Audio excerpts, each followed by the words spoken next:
Hello. Did you know I recorded this review once and I called the movie The Clone Wars, and I forgot the movie was called The Attack of the Clones? Fuck. So this movie, Attack of the Clones is a movie that is a fever dream. Not as much a fever dream as Rise of Skywalker, but we'll get to that at the end. That's gonna be maybe the longest honest reviews ever. Attack of the Clones is a movie that is two different movies that barely makes one movie. And I know on honest reviews we try to be not negative, but there are some story issues with this movie.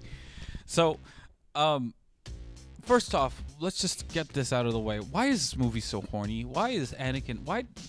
Is Anakin's horniness in this movie George's horniness? Is this how George felt? Because I think about some of the shit that was going on in this movie. He is frustrated, and I think it's just like he told him to act like that, and Hayden Christensen just played it up to 1,000. It was just like, all right, he wants me to be a horny, frustrated teenager. Let's go. And that's what you get, and it doesn't do well. And you can, but you can't blame Hayden Christensen, because he is a good actor. He's not terrible. He can act. He's made a career. They casted him because he could act. And you have to really look at the direction of, there were takes in this movie where George said that was good enough, that's going in, that's the one. And all those years ago, not a day has gone by when I haven't thought of you. And now that I'm with you again, I'm in agony. The closer I get to you, the worse it gets. This movie is just a meme. It is just, here are all the memes. I don't like sand. It's coarse and rough and irritating, and it gets everywhere. Not like here. Here everything is soft and smooth. Thank you. You want to buy some death sticks? You don't want to sell me death sticks. I don't want to sell you death sticks. You want to go home and rethink your life. I want to go home and rethink my life.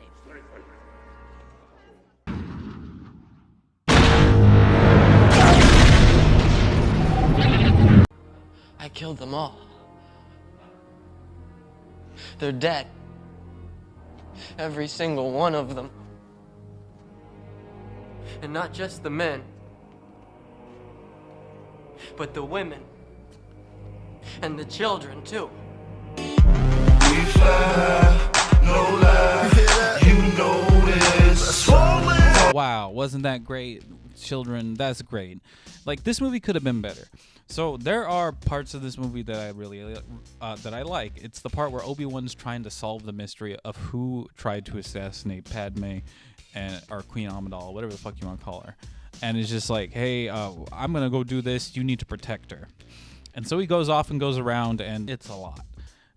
It's a lot of very interesting things that happen, of him going around and trying to figure out, and then he finds out the clone army, and then he finds Jango Fett, and then he chases Jango Fett, and then you get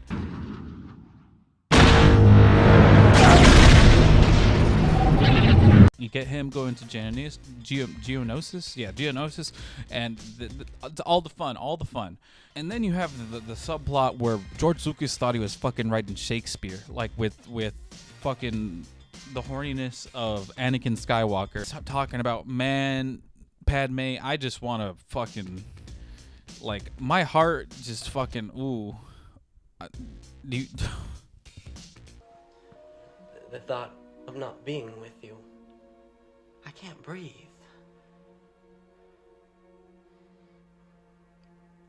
I'm haunted by the kiss that you should never have given me. My heart is beating hoping that that kiss will not become a scar. You are in my very soul, tormenting me. Maybe you enjoy that, and that's the thing of honest reviews, is to give the movie the benefit of the doubt. Maybe someone enjoyed this, but I have a very hard time believing that anyone actually did enjoy those scenes. But George Lucas thought he was, like I said, writing Shakespeare. He thought he was writing dialogue that was gripping, and and he thought he was getting the best performance he could out of Hayden Christensen when he was delivering some of those fucking lines. Like, for real. You are asking me to be rational. That is something I know I cannot do. Believe me, I wish that I could just wish away my feelings, but I can't. A lot of people try to say that this isn't the worst one and that the Phantom Menace is the worst one. This is, well, I hate saying the term worst. It is not the best out of the prequel series. Let's say that.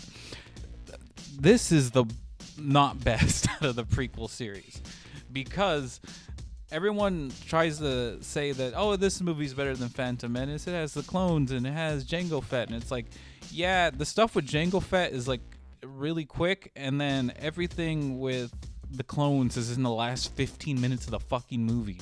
Like, all the most interesting things and like gripping stuff happens at the very end, aside from like the Obi-Wan Kenobi stuff. But like, everyone just remembers that last 15 minutes of them fighting the monsters, the Jedi showing up, then the clones showing up, and then the Battle of Geonosis and all this stuff going on, and them fighting Count Dooku, and then Yoda fucking fighting Count Dooku, and everyone remembers that, but they don't remember like the other hour and a half that was there that wasn't all that great.